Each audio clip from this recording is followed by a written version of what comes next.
I think that if you treat yourself properly, which might be part of a more mature liberal ethos, let's say, then you're not a prisoner of each momentary whim. And the reason for that is that all that happens if you are that is that you betray yourself. And so we know, for example, that psychopaths who are motivated by power and very manipulative and who are in it for the gratification of their own whims do very badly across any reasonable length of time. They're completely incapable of learning from experience, technically. And what that means is they constantly betray themselves. And so if you're pursuing an impulse of hedonism, then to hell with you tomorrow, fundamentally.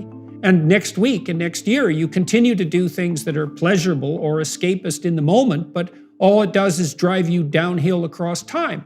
Because you should treat yourself as a community that extends across time. And I do think that young people are cottoning onto this in a major way.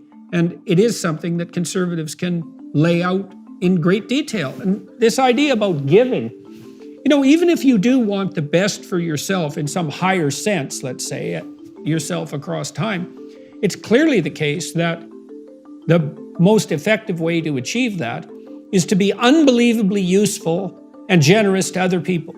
Because there are a lot of other people. And so if you're interacting with them in a manner that is, let's say, self-sacrificing in a reciprocal manner and generous, then they're going to want to interact with you.